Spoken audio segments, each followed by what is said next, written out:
c'est lui qui est l'alpha et l'oméga, c'est lui qui est le commencement et la fin dans ta vie, bien-aimé, dans le Seigneur. Jésus-Christ est mon Seigneur, je le professe et je le proclame avec force. Jésus-Christ est mon Seigneur et c'est lui qui règne dans ma vie. Aucun démon, aucun esprit, aucune malédiction, aucun marabout, alléluia, aucun sorcier, aucun occultiste n'a le dernier mot dans ma vie, ne peut contrôler ma vie, ne peut s'asseoir sur ma vie, ne peut bloquer ma vie, ne peut enfermer ma vie, ne peut attacher ma vie, ne peut gaspiller ma vie. Pourquoi? Parce que celui-là qui est assis sur le trône de ma vie, son nom c'est Jésus-Christ. Philippiens chapitre 2 me dit ceci: au nom de Jésus-Christ, tous genoux fléchissent et que toute langue confesse qu'il est Seigneur, à la gloire de Dieu le Père. La parole de Dieu dans Corinthiens me dit ceci: il n'y a plus de condamnation pour ceux qui sont en Christ. Alléluia. Parce que je suis en Christ et Christ est en moi, alors automatiquement, aucune condamnation externe ou interne n'a plus d'autorité sur ma vie. Aucune condamnation interne, externe, générationnelle, directe, indirecte, spirituelle, physique n'a plus d'autorité sur ma vie parce que je suis en Jésus-Christ et Christ est en moi et c'est lui qui est le Seigneur de ma vie. Alléluia. Bien-aimés dans le Seigneur, vous comprenez l'implication de Jésus-Christ est Seigneur. Beaucoup de personnes le déclarent, mais ils n'arrivent pas à comprendre cette implication de Jésus-Christ est mon Seigneur. Ils ne comprennent pas quelle est l'implication spirituelle, la portée spirituelle, cosmique du mot Jésus-Christ est Seigneur. Il est effectivement Seigneur. Et à son nom, tout démon en crumble. À son nom, tout esprit qui est dans ma vie crumble. À son nom, toute malédiction, toute entité, tout autel qui a été établi dans ma famille, dans ma vie, qui contrôle encore ma destinée, celle de mes enfants, il crumble lorsque je prononce ce nom. Et c'est Jésus-Christ, lui seul, qui contrôle ma vie. Alléluia. Ce n'est pas l'autel de mon grand-père, ce n'est pas l'autel de ma grand-mère, ce n'est pas le sorcier, ce n'est pas la sorcière, ce n'est pas l'alliance, ce n'est pas l'alliance spirituelle, physique, invisible qui contrôle ma vie. Alléluia. Mais c'est Jésus-Christ qui contrôle ma vie, c'est lui qui est mon berger. L'Éternel est mon berger, je ne manquerai de rien. Alléluia. C'est lui qui est mon berger. Alléluia. Ce n'est pas les esprits familiers, ce n'est pas les esprits générationnels, ce n'est pas les esprits humains, ce n'est pas les esprits marins, ce n'est pas les esprits terrestres, ce n'est pas les esprits spatiaux qui contrôlent ma destinée, mais c'est Jésus-Christ, lui seul, qui est Seigneur et Sauveur, et c'est lui qui est assis sur le trône, c'est lui qui décide, et en lui, avec lui, je suis assis au-dessus des principalités, des autorités, des dominations, très haut au-dessus de toutes ces choses. Avec Christ, je règne. Alléluia. Gloire à Dieu. Rapidement, nous allons aller dans notre message de ce soir, la deuxième partie, préparation au mariage, deuxième partie. Et ce soir, nous allons toucher le cas d'Esther. Alléluia. Mercredi, nous avons touché la première partie qui était le cas de Ruth. Alléluia. J'espère que vous avez suivi ce message.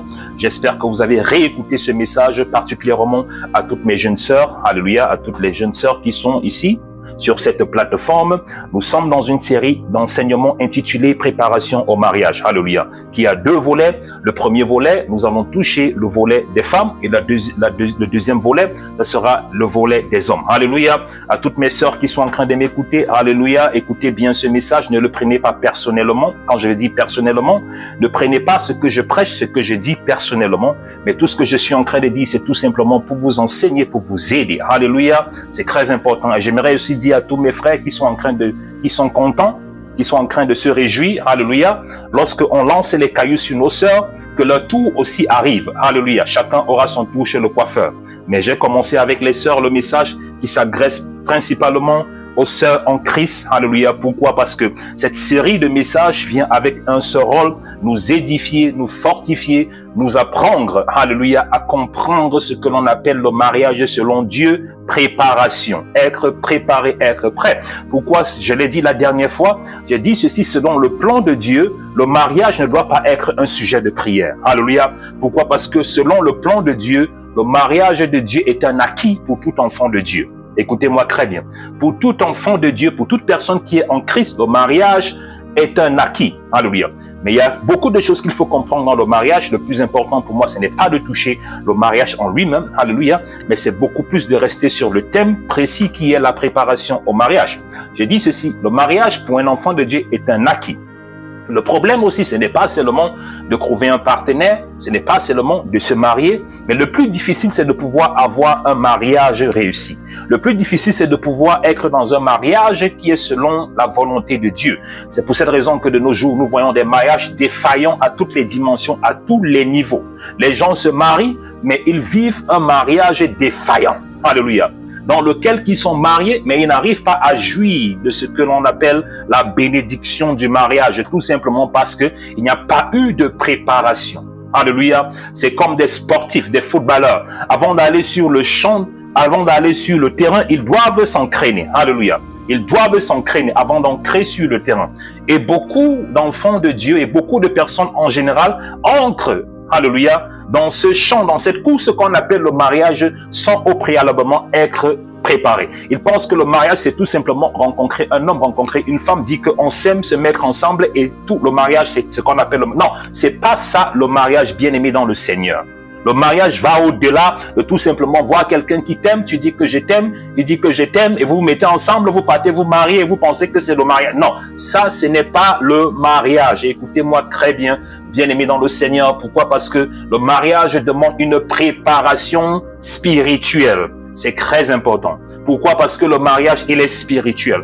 Mais ce que les gens ne comprennent pas aujourd'hui, les gens pensent que uniquement le mariage est physique. Non, le mariage a deux dimensions. Il a la dimension physique, il a la dimension spirituelle. Alléluia. Mais beaucoup de personnes négligent la dimension spirituelle du mariage. C'est pour cette raison que lorsqu'ils entrent dans le mariage, ils ont tous les problèmes. Lorsqu'ils entrent dans le mariage, ça ne marche pas. Lorsqu'ils entrent dans le mariage, c'est un calvaire. Alors que dans le mariage, c'est un endroit où on doit être pleinement satisfait. Alléluia. C'est un lieu de satisfaction, c'est un lieu de bénédiction, c'est un lieu d'épanouissement selon la volonté de Dieu. Mais si ce que tu entres dans le mariage et ça devient un calvaire, ça veut dire qu'il y a beaucoup d'étapes qui ont été brûlées. Alléluia. Il y a des étapes qui ont été brûlées, tant bien que spirituelles, tant bien que physiques. Alléluia. C'est pour cette raison que je prends le temps de pouvoir enseigner les enfants de Dieu, que ce soit les femmes comme les hommes, à comprendre effectivement l'aspect préparatoire spirituel du mariage. Et c'est pour cette raison que nous le faisons, et je le fais en utilisant des personnages bibliques, alléluia, des exemples et des modèles qui doivent être des modèles pour nous en tant que femmes ou en tant qu'hommes sur lesquels nous devons regarder pour essayer de copier, alléluia, afin d'être préparés, alléluia. Et chaque partie a sa part à jouer. Et c'est pour ça que j'ai dit que lorsque j'apporte ce message, je suis en train de parler uniquement au niveau des femmes. Alléluia. Préparation au mariage concernant uniquement les sœurs. Pour le moment, il ne faudrait pas que mes sœurs, mes frères qui sont en train de m'écouter se réjouissent. Pourquoi? Parce que les deux parties, pour qu'il y ait un mariage, il faut un homme et une femme. Pour qu'il y ait un mariage, il faut que les deux parties soient préparées. Il ne faudrait pas que les hommes pensent, si vous êtes en train de m'écouter, ne pensez pas que la préparation uniquement se limite uniquement au niveau de la femme. Mais vous aussi, les hommes, vous avez aussi votre préparation au mariage. C'est très important. Alléluia. Parce que si la préparation se fait uniquement d'un seul côté et l'autre côté, il n'y a pas de préparation, ce mariage sera un échec. Et c'est pour cette raison que lorsque vous regardez les statistiques, c'est dans l'église même qu'il y a le plus d'échecs. Alléluia. Concernant le mariage. C'est dans l'église qu'il y a le plus d'échecs. Et aujourd'hui, il y a beaucoup de choses qui se passent dans l'église où même les enfants de Dieu ne comprennent pas l'aspect spirituel du mariage. Ils ne comprennent pas ce que c'est que le mariage. C'est pour ça qu'aujourd'hui, tout le temps, vous entendez Dieu m'a montré que tu es ma femme. Dieu m'a montré que tu es mon mari. Alléluia. Les gens se marient par prophétie. Qui vous a dit qu'on se marie par prophétie? On ne se marie pas par prophétie. Si quelqu'un vient te dire, Dieu m'a dit que tu seras ma femme. Si quelqu'un vient te dire, Dieu m'a dit que tu seras mon mari. Alléluia. Tu dois répondre à cette personne-là que j'attends que Dieu me confirme ce qu'il t'a dit. Alléluia. Parce que lorsque tu te maries par prophétie, tu divorces par révélation. C'est ce que j'ai dit toujours. Lorsque tu te maries par prophétie, sois sûr que tu vas divorcer par révélation. C'est très important, bien-aimé dans le Seigneur. Et pour nous qui sommes les enfants de Dieu, nous devons prendre le temps d'être préparés spirituellement. Alléluia. On n'entre pas dans le mariage parce que la sœur est belle, elle est jolie. On n'entre pas dans le mariage parce que l'homme va s'occuper de nous. Il va s'occuper de notre famille. Il va remplir nos besoins personnels. Non, on n'entre pas dans le mariage pour cette raison-là. Alléluia. J'ai dit ceci, le mariage a deux aspects, l'aspect physique et l'aspect spirituel. Mais ce qui maintient et soutient le mariage, cette union qui est sacrée, établi devant Dieu, c'est l'aspect spirituel. Un mariage qui n'a pas de fondation spirituelle va s'écrouler comme un château de cartes. Et c'est ce que nous vivons aujourd'hui. Les gens sont dans le mariage, c'est un calvaire. Beaucoup de personnes veulent ancrer. Beaucoup maintenant veulent sortir. Pendant que vous voulez ancrer, d'autres sont en train de chercher comment ils veulent sortir. Pendant que vous êtes en train de chercher comment vous allez ancrer, vous êtes à l'église, vous priez, la prophétie, Dieu a dit que je vais me marier. Pendant que si je vous donne des statistiques, des personnes avec qui je prie tout le temps, qui sont dans le mariage, qui sont en train de vouloir sortir de ce mariage dans lequel ils sont là, vous allez comprendre que avant d'ancrer, préparez-vous. Alléluia. Parce que c'est une course. C'est une course. Et à toutes mes jeunes sœurs qui sont en train de m'écouter, le mariage, ce n'est pas je t'aime, je t'aime, je t'aime, je t'aime. Alléluia. Le mariage n'est pas fondé sur l'amour. Écoutez-moi très bien. Le mariage en lui-même, laissez-moi rectifier ça, laissez-moi rectifier ça. Le mariage en lui-même n'est pas uniquement fondé sur l'amour. Ok? C'est le mot uniquement que je voulais ajouter. Le mariage en lui-même n'est pas uniquement fondé sur l'amour. C'est très important. C'est pour cette raison que vous allez voir des gens qui entrent dans le mariage, ils s'aimaient tellement. Avant qu'ils ne se marient, c'était le coup de foudre. C'était l'amour par excellence. C'était l'amour par magnificence. Alléluia. Mais lorsqu'ils se sont mariés après le temps, lorsque les enfants commencent à venir, le temps commence à venir. Parce qu'il faut savoir que le mariage est cette entité qui est le plus combattue par le diable. Le mariage est l'entité qui est le plus combattue par le diable. Il faut savoir que dans le mariage, ce n'est pas seulement vous deux, toi, l'homme et la femme. Non. Dans le mariage, il y a plusieurs entités qui sont dans le mariage avec vous. Même le diable est dans le mariage avec vous. Donc, lorsque vous vous mariez, il faut savoir qu'il y aura d'autres parties. Le diable aussi, il est témoin de tous les mariages. Écoutez-moi très bien. Le diable est témoin de tous les mariages. Ça veut dire qu'il fait partie de tous les mariages. Que vous le voulez, que vous ne voulez pas, il fait partie de tous les mariages. Qu'est-ce que ça veut dire? Ça veut dire que c'est lui qui est là pour créer tous les problèmes. Sa responsabilité, c'est de gâter les mariages. C'est ça le travail du diable. C'est pour ça qu'il dit qu'il est dans tous les mariages. Il est témoin de tous les mariages. Donc sa responsabilité, c'est de gâter. Pourquoi le diable veut gâter les mariages? Le diable veut gâter les mariages parce qu'il sait que le mariage est sacré devant Dieu. Parce qu'il sait que Dieu et le mariage, c'est quelque chose de très sacré. Il sait que Dieu, la première institution qui a été bénie, c'est l'institution du mariage dans la Bible. Il sait que la création en elle-même tout entière repose sur l'union sacrée d'un homme et d'une femme qu'on appelle le mariage. Il sait, et c'est pour cette raison que vous voyez, il crée toutes les stratégies et toutes les ruses pour combattre cette entité-là. Lorsque vous regardez aujourd'hui ce qu'on appelle l'homosexualité, un homme qui va avec un homme, une femme qui va avec une femme, vous pensez que c'est quoi? Ce sont les stratégies du diable. Mais beaucoup de personnes ne comprennent pas ces choses-là. C'est pour ça qu'on demande aux gens de s'éduquer. Les gens doivent lire et comprendre la parole de Dieu. L'homosexualité, c'est une stratégie qui a été établie par le diable, un agenda qui est poussé par le diable pour combattre cette institution sacrée que Dieu a établie. Pourquoi? Parce que la fondation, la création est soutenue par cette entité-là, est soutenue par le mariage. Parce que tout part du mariage. Tout commence par le mariage. Dieu crée l'homme et la femme. Et le premier commandement qu'il dit, allez et multipliez la terre. Et comment on va multiplier la terre si l'homme va avec l'homme, la femme va avec la femme?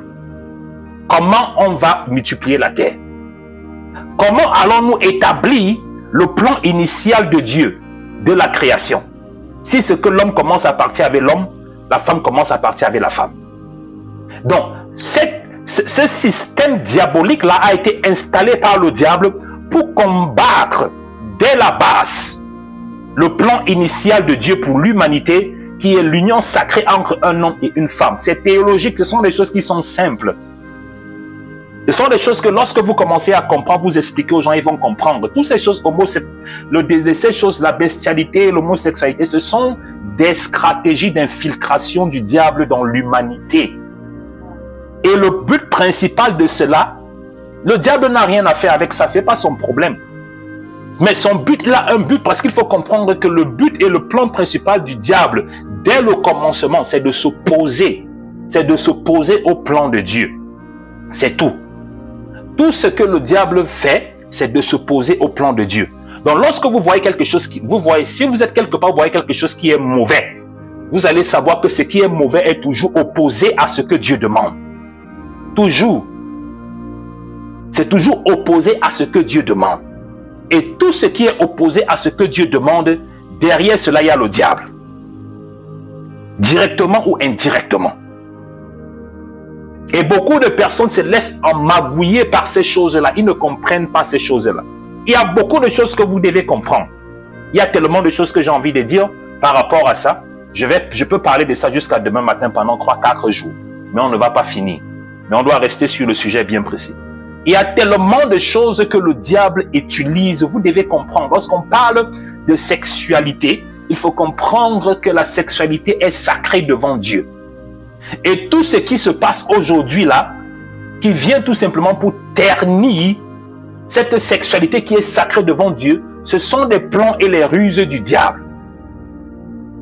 Tout ce qui se passe maintenant, qui déprave la sexualité, que ce soit l'homosexualité, la pédophilie, la zoophilie, la pornographie, l'immoralité sexuelle, ce sont des dépravations que le diable utilise pour faire quoi? Pour dépraver l'union sacrée que Dieu a établie. Parce que la terre elle-même est soutenue par cette union sacrée. Parce que c'est de là que toute chose commence. Et pour clôturer par rapport à ça, je vous dis ceci. Vous savez pourquoi il y a des catastrophes naturelles? Vous savez pourquoi il y a des tremblements de terre? Il y a des feux, il y a des vents, il y a des tempêtes, il y a des sécheresses. Vous savez ça? Vous savez pourquoi? Est-ce que vous savez que les désastres naturels sont connectés à l'homme? Écoutez-moi très bien. La terre est connectée, la création est connectée à nous les hommes. Il y a un point de contact. Nous sommes spirituellement connectés à la création. Pourquoi? Parce que tout ce qui est dans la création se trouve en nous. Écoutez-moi très bien.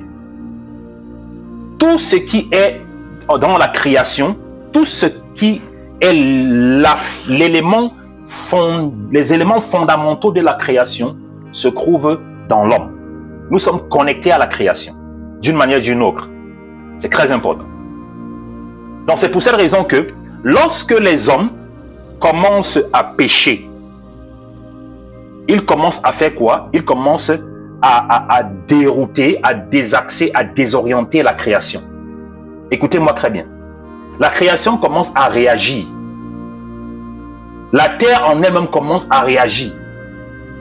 Lorsque nous commençons à pécher, la terre en elle-même commence à réagir. Pourquoi? Parce que la création n'a pas été créée de cette façon-là. C'est pour ça qu'au fur et à mesure que le temps avance, vous voyez, il y a des désastres. Il y a des tremblements de terre. Il y a des choses sécheresses qui sont... Pourquoi? Parce que la terre est en train de réagir. La terre est en train de réagir parce que plus le péché abonde, plus l'homme pêche, plus la création est en train de réagir. Elle réagit. Parce que nous sommes connectés. Et c'est pour cette raison que dans le livre de Romains chapitre 8, la Bible dit ceci: la création attend ardemment, écoutez très bien, la révélation des fils de Dieu. Lorsque Jésus-Christ vient mourir sur la croix de Golgotha, Jésus-Christ ne vient pas seulement mourir pour les hommes. Jésus-Christ vient aussi pour restaurer la création. Parce que lorsque Adam pêche, avec lui, il amène aussi la création dans le péché. Il amène la création dans le péché. C'est pour cette raison que la création est affectée par le péché. Lorsque nous péchons, nous affectons la création. Nous affectons l'écosystème. C'est pour cette raison que lorsque Dieu, avant que Adam ne pêche et Ève ne pêche dans le jardin d'Éden, la création qui produisait pour eux, c'est la création qui faisait tout pour eux. Ils ne travaillaient pas, ils ne cultivaient pas. Mais la création qui les donnait tout, qui produisait tout. Mais lorsqu'ils ont péché, ils ont amené la création dans le péché avec eux. C'est là où la création a commencé à être affectée. C'est pour ça que vous voyez, il y a des endroits, il y a la sécheresse. Pourquoi? Parce que la terre est fâchée. Elle ne produit pas. Elle refuse de produire. Pourquoi? Parce qu'elle réagit à la méchanceté des hommes. Pourquoi? Parce que la terre en elle-même parle à Dieu. Je suis déjà en train de sortir de mon sujet, mais je vais clôturer là. La création en elle-même parle à Dieu. Est-ce que vous savez que la terre parle à Dieu? Est-ce que vous savez que c'est la terre qui nous accuse à Dieu? Parce que nous les hommes, nous sommes devenus tellement méchants que même la terre est fâchée, elle nous accuse à Dieu. Beaucoup de personnes ne connaissent pas ça. Je vous dis quelque chose. Lorsque Caïn a tué Abel, qui a accusé Caïn à Dieu? Qui a dit à Dieu que on a tué quelqu'un ici là? C'est pour ça que lorsque Dieu vient à Caïn, il demande à Caïn, Caïn, où est ton frère? Et Caïn lui dit, est-ce que je suis le gardien de mon frère? Voici ce que Dieu répond. Dieu lui dit, la terre qui a avalé le sang de ton frère, la terre, tu as versé le sang et la terre a bu le sang de ton frère. Cette terre-là est en train de réclamer. Lisez bien la Bible, vous allez voir. Donc c'est la terre maintenant qui boit le sang de Abel quand il tue son frère. Le sang là qui entre, c'est pour ça qu'on dit que les gens qui tuent là, le sang là, c'est la terre qui boit le sang. Et le sang là, Dieu, la terre réclame ça à Dieu. C'est pour ça que vous ne pouvez rien faire ici dans ce monde et penser que vous pouvez partir avec ça. Non. Même si les hommes ne parlent pas, la création va parler. Pourquoi? Parce qu'il y a une symbiose entre l'humanité et la création. Donc c'est la terre qui appelle, qui crie à Dieu disant qu'il y a eu un meurtre ici là. Et c'est là que Dieu vient maintenant. Donc lorsque nous commençons, nous faisons des mauvaises choses, vous allez voir que la création, la terre s'oppose à ça. Et c'est pour cette raison que vous allez partir dans certains endroits, pour clôturer, vous partez dans certains endroits où on pratique la sorcellerie, l'occultisme. Vous partez dans certains villages. Gardez vos téléphones en mode silence, s'il vous plaît. Vous partez dans certains endroits, dans certains villages, dans certains lieux où on pratique la magie, la sorcellerie, l'occultisme, où les gens passent leur temps à faire les mauvaises choses aux gens. Vous allez partir dans un endroit, dans une ville, dans un village où les gens pratiquent la sorcellerie. Ils sont seulement là pour manger, détruire la destinée des gens, faire du mal aux personnes. Et eux-mêmes, ils ne comprennent pas ce principe-là. Parce qu'il faut savoir que le diable, c'est un menteur. Ils ne savent pas que plus ils font le mal, plus la terre, la création s'oppose. Plus la création commence à résister, à refuser. C'est pour ça que lorsque vous entrez dans certains endroits, dans certaines zones, dans certains villages, dans certains lieux, vous allez voir une pauvreté extrême. Une sécheresse extrême. Rien ne marche là-bas. Même la terre est fâchée. Vous partez dans des endroits où les gens pratiquent la sorcellerie, l'occultisme. Lorsque vous regardez l'endroit, tout est sale, tout est dégueulasse. Même la terre refuse de produire là-bas. Pourquoi? Parce que la création a été créée pour quelque chose de bien précis. Pour adorer Dieu. Et lorsque nous les hommes, on commence à pécher, on pollue la création. Il y a cette symbiose-là. Il y a cette symbiose-là. C'est pour ça qu'un enfant de Dieu qui est en parfaite harmonie avec Dieu, peut restaurer la création. C'est très important. Ça, c'est une autre dimension que je vais vous faire comprendre, pas maintenant. C'est une autre. Il y a des dimensions. Ça veut dire qu'un enfant de Dieu qui est en parfaite harmonie avec Jésus-Christ peut restaurer la création. Ça veut dire qu'en tant qu'homme de Dieu, je peux arriver dans un endroit où la terre ne produit pas. Je demande à la terre de produire et la terre commence à produire. Écoutez-moi très bien. Lorsque tu entres en parfaite harmonie avec Jésus-Christ, tu arrives là où la création est fâchée. Tu commandes à la création de marcher selon le plan initial. En tant que toi, enfant de Dieu, la création va t'écouter et la création va commencer à produire. Ça, ce sont des choses que les enfants de Dieu ne connaissent pas. Beaucoup d'enfants de Dieu ne connaissent pas certaines choses. Ne pensez pas que Jésus-Christ est seulement venu pour nous restaurer. C'est pour cette raison que le premier sang de Jésus-Christ n'a pas coulé sur la croix. Jésus-Christ ne commence pas à verser son sang sur la croix de Golgotha. Jésus-Christ commence à verser son sang dans le jardin de Gethsémani. Écoutez-moi très bien. Jésus-Christ commence à verser son sang dans le jardin de Gethsémani. Pour ceux qui lisent la Bible. Pourquoi Jésus-Christ a commencé à verser son sang dans le jardin de Gethsémani? Jésus-Christ a commencé à verser son sang dans le jardin de Gethsémani. Pourquoi? Parce que Jésus-Christ a commencé d'abord la rédemption de la création. Lorsqu'il était en train de prier, et la Bible dit ceci, que sa sueur est devenue comme des gouttes de sang, et a commencé à tomber. Donc le sang de Jésus-Christ n'a pas commencé à couler sur la croix. Le premier sang de Jésus-Christ a commencé à tomber sur la terre, dans le sol, le jardin de Gethsémani. Parce que Jésus-Christ a commencé la restauration de la création d'abord. Et il est parti continuer cette restauration-là de l'humanité sur la croix. Donc la restauration de la création commence au jardin de Gethsémani. Et ça continue avec la restauration de l'humanité sur la croix de Golgotha. Pourquoi? Parce qu'il y a cette symbiose-là entre la création et l'humanité. Alléluia. C'est ce que vous devez comprendre, bien-aimés dans le Seigneur. Gloire à Dieu, gloire à Dieu. Je ne sais pas pourquoi le Saint-Esprit m'a amené de ce côté. Mais nous allons rapidement partir dans le cas d'Esther. Alléluia. Nous tous nous connaissons Esther, une très belle histoire.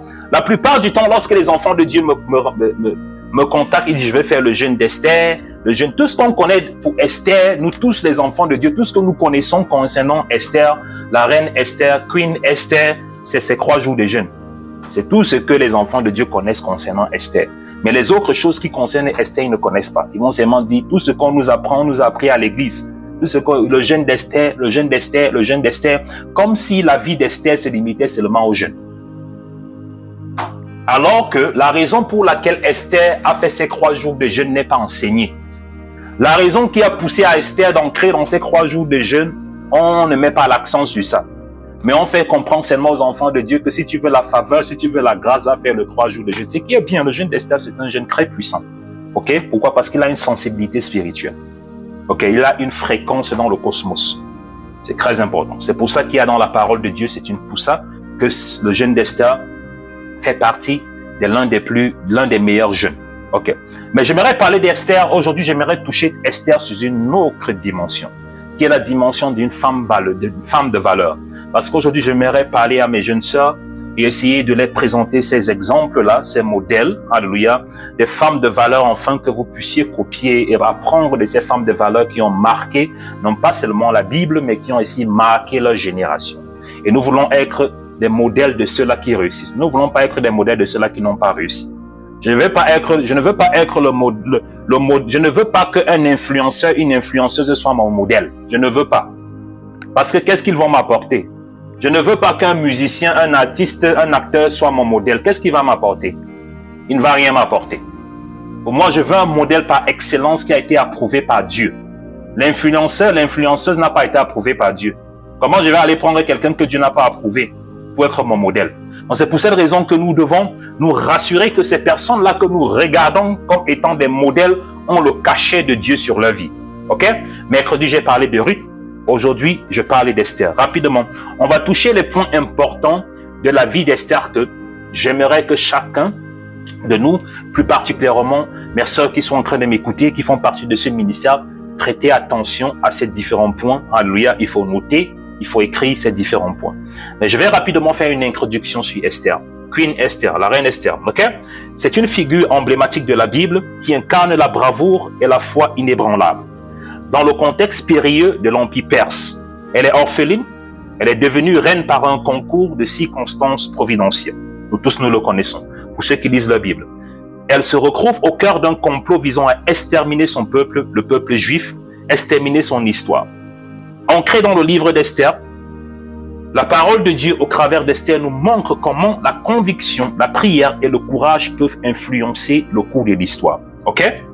La conviction, la prière et le courage peuvent influencer le cours de l'histoire. Alléluia. Donc ça veut dire quoi? Ça veut dire que ces 3 caractéristiques, vous avez la possibilité, mes jeunes sœurs, de pouvoir influencer le cours de l'histoire de votre vie, de votre ménage et de votre famille. Alléluia. Et ça, ce sont les valeurs que Dieu a données à toute femme. Pourquoi? Parce que la femme est un être sacré. Parce que la femme produit et donne la vie. C'est très important.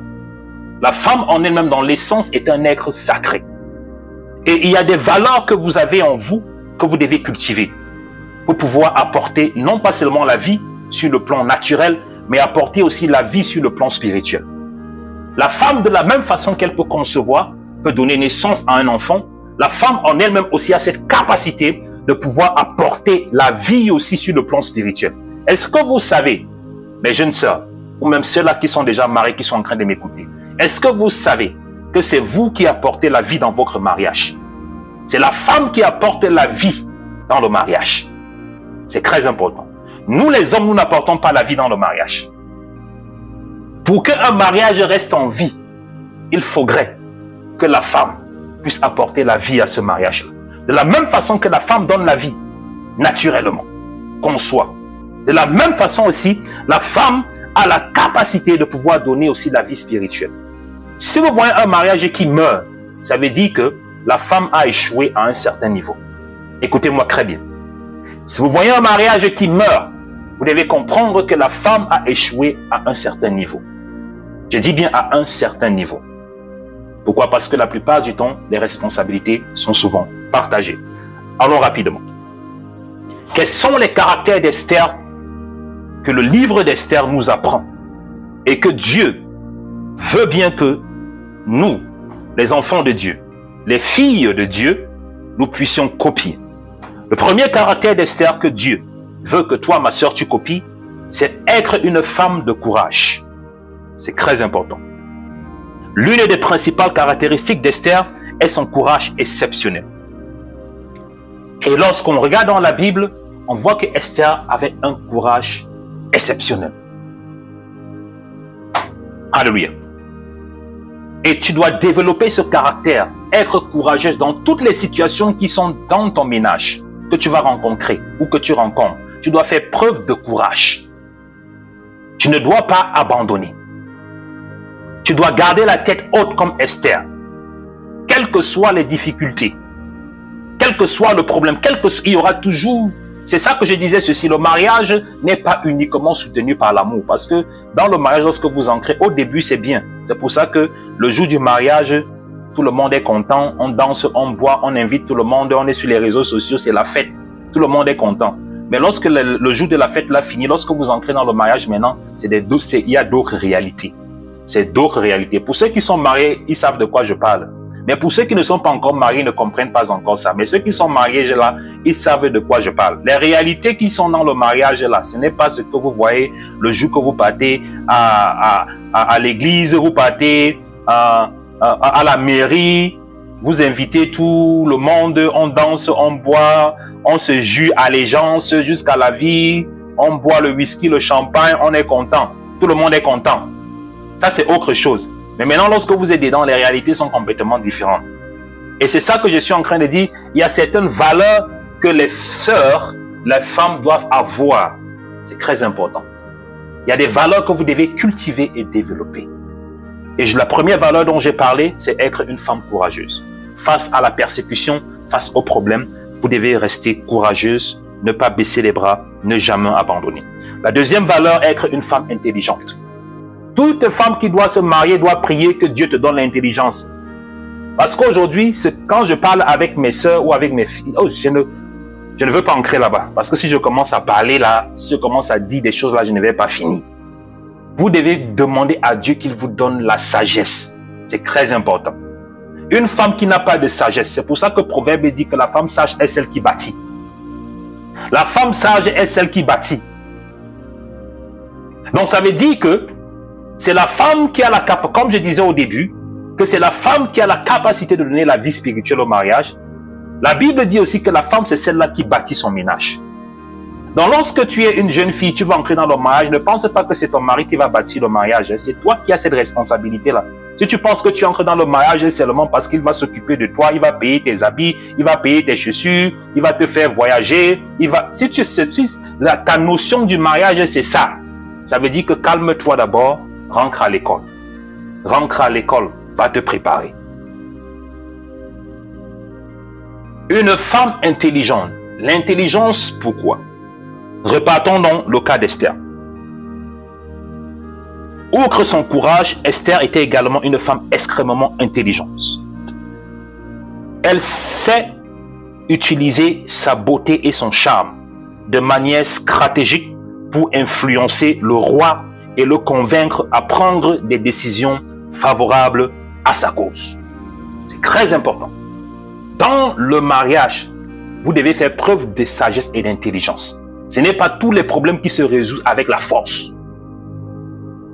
Et lorsque vous voyez le cas d'Esther, elle n'est pas partie devant le roi lorsque le décret a été élevé.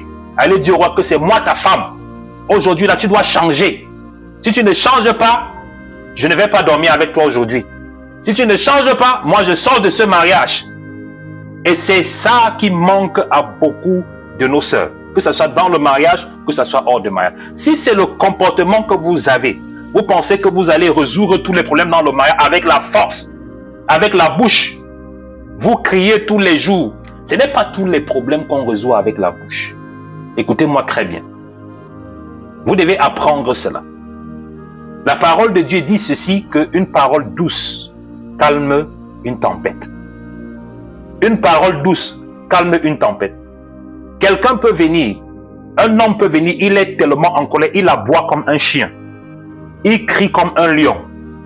Mais tout simplement parce que vous donnez une toute petite parole. Vous donnez juste une petite parole. Cette petite parole-là va calmer la colère qu'il y avait en lui. C'est très important. Je dis ceci pourquoi? Parce que le mariage, ce n'est pas seulement dire que bébé, mon cœur, tous les jours, Non, il y a des choses que vous devez connaître à l'intérieur et vous devez appliquer. On va aller rapidement. Troisième caractéristique. Esther était une femme altruiste. Qu'est-ce que ça veut dire? L'altruisme est une facette essentielle du caractère d'Esther. Ça veut dire quoi? Elle met constamment les intérêts de son peuple avant les siens. C'est très important.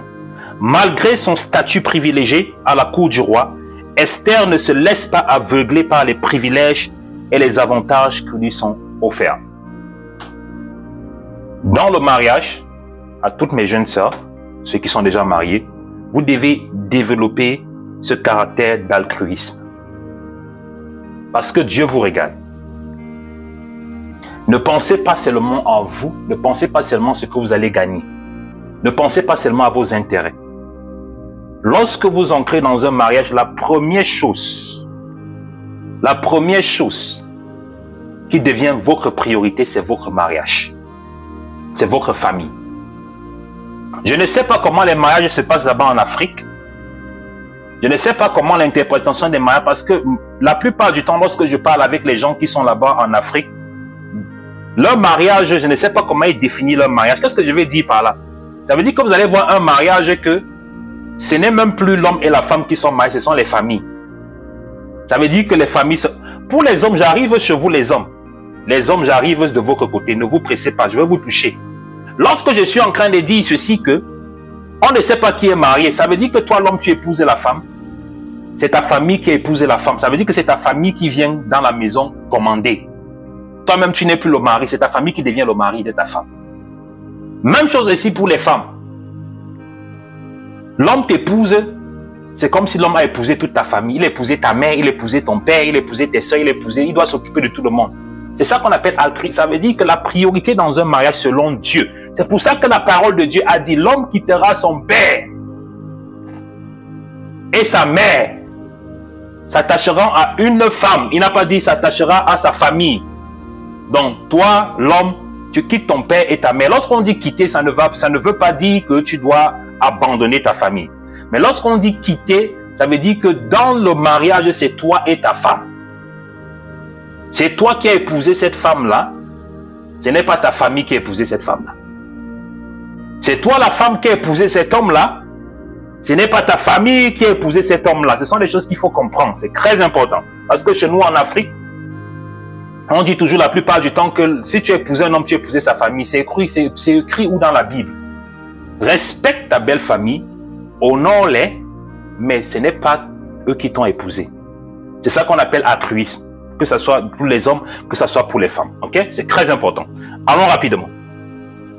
Quatrième caractéristique.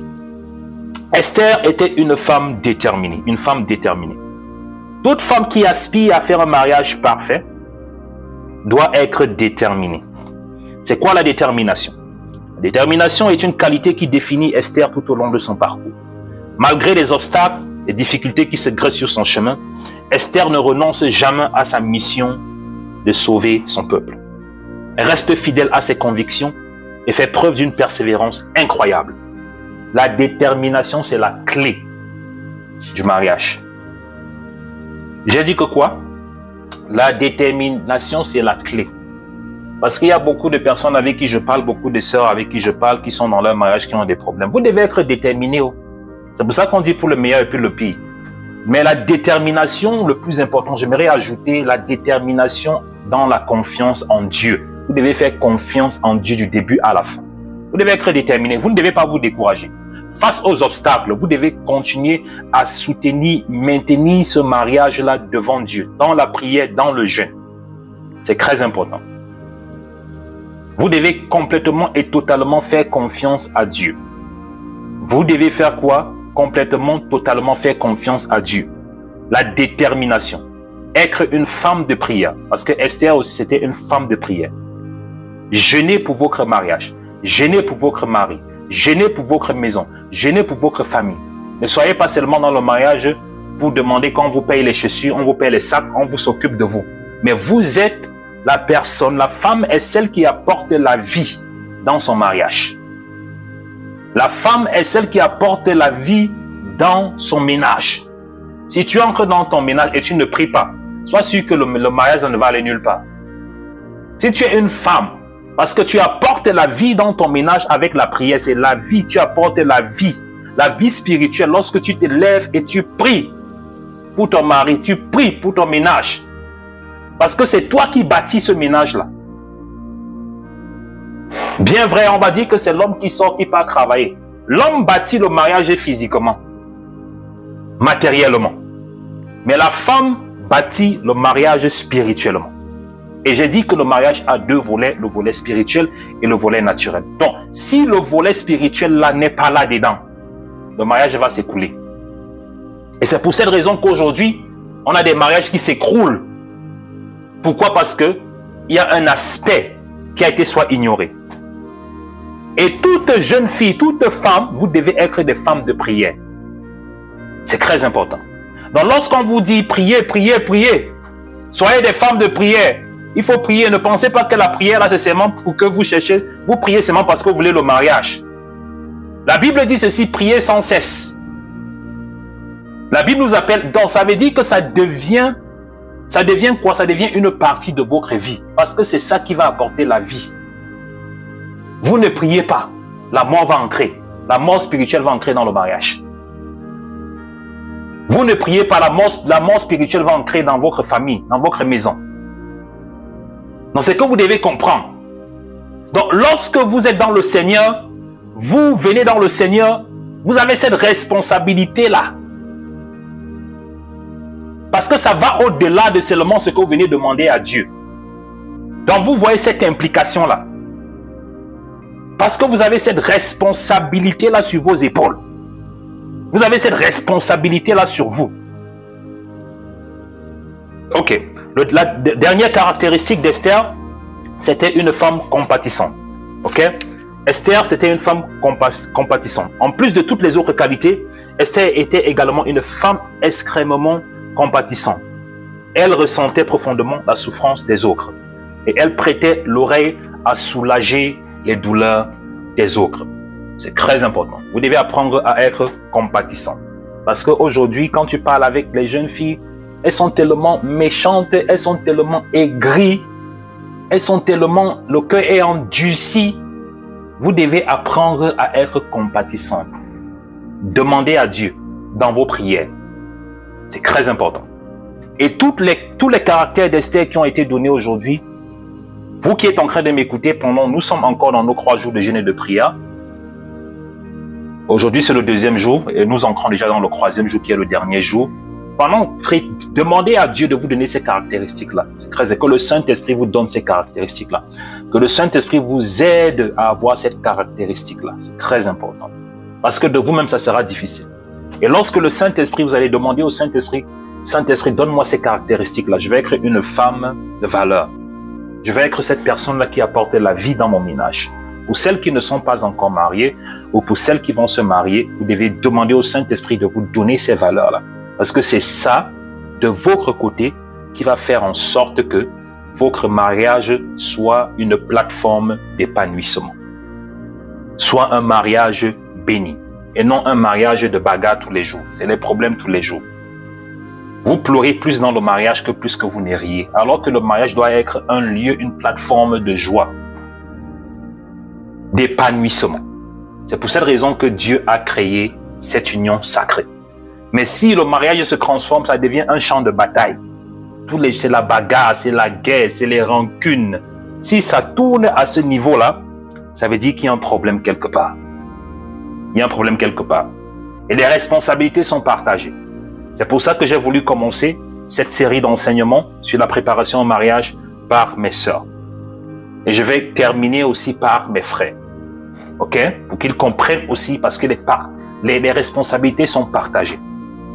Mais en ce qui concerne la prière, pour clôturer, en ce qui concerne la prière dans le mariage, rappelez-vous toujours de ça à toutes les femmes.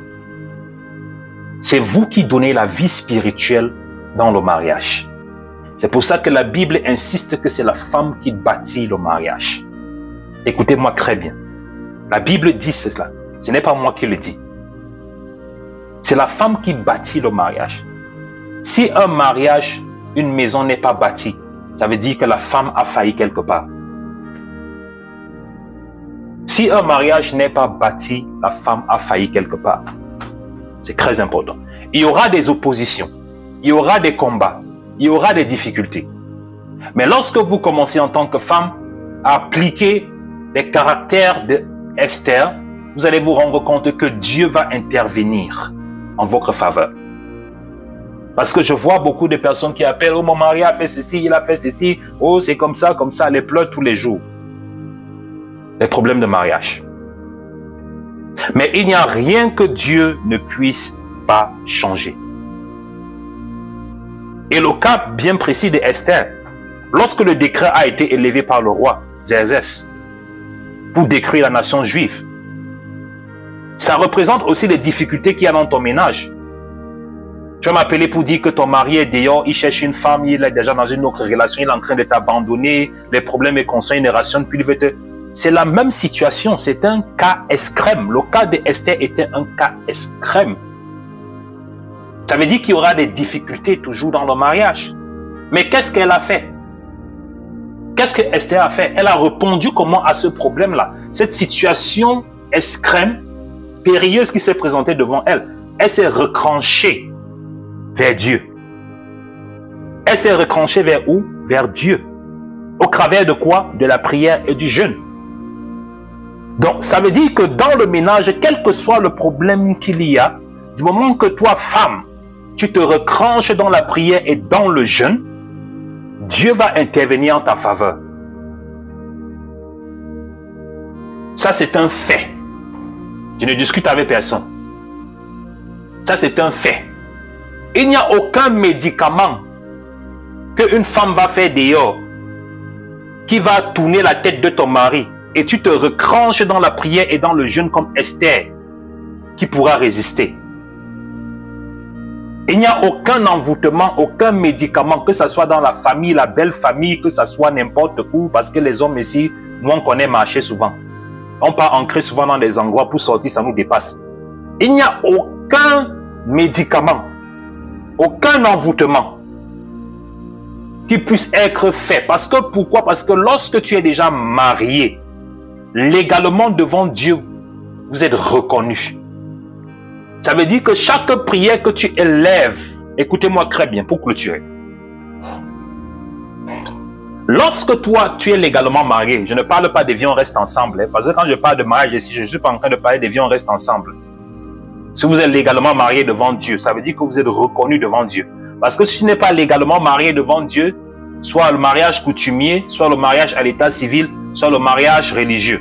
L'un des trois mariages qui vous légalise devant Dieu et devant les hommes. Donc, si tu n'es pas dans les trois catégories-là, mon message n'est pas pour toi. Si tu es légalement marié, j'ai parlé soit coutumier, soit religieux, soit civil, un des croix, vous n'avez pas besoin de faire les croix. Si un est fait, vous êtes légalement marié devant Dieu. Si tu es légalement marié, ça veut dire que c'est scellé devant Dieu. Ça veut dire que s'il y a un problème, toi en tant que femme, tu lèves ta bouche pour prier et tu appelles le nom de ton partenaire. Aucun médicament qu'une autre femme a fait dehors, qui n'est pas mariée, qui est liée avec cet homme-là, ne pourra réussir.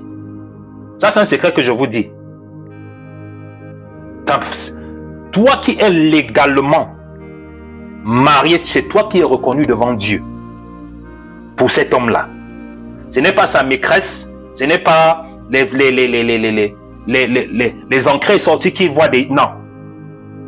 Tu es légal. Donc, ça veut dire que si tu amènes ce cas-là devant Dieu, Dieu va te donner justice. Dieu va te donner raison.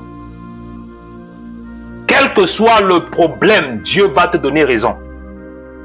Mais tu dois tout simplement persévérer à la fin de la journée.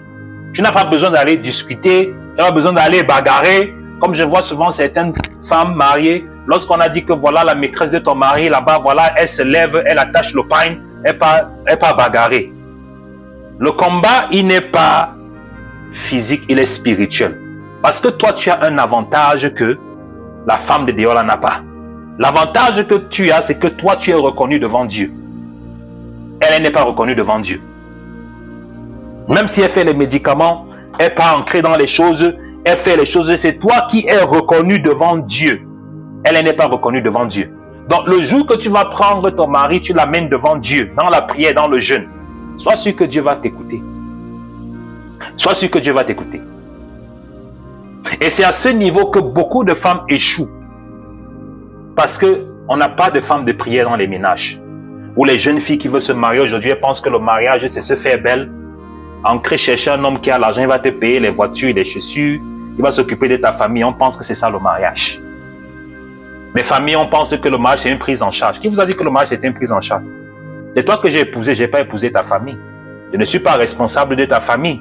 Je suis responsable de toi, madame. Je ne suis pas responsable de ton père, de ta mère. Si je dois les aider, je les aide tout simplement parce que je veux bien les aider, mais je ne suis pas obligé de les aider. Pourquoi? Parce que Dieu a dit que ton père, ta mère, mon père, ma mère, ils ne doivent pas être au milieu. Donc c'est ça. Donc vous devez comprendre ces choses-là. C'est très important. Et pour clôturer, comme j'ai dit, être une femme de valeur, c'est très important. Ces caractéristiques-là.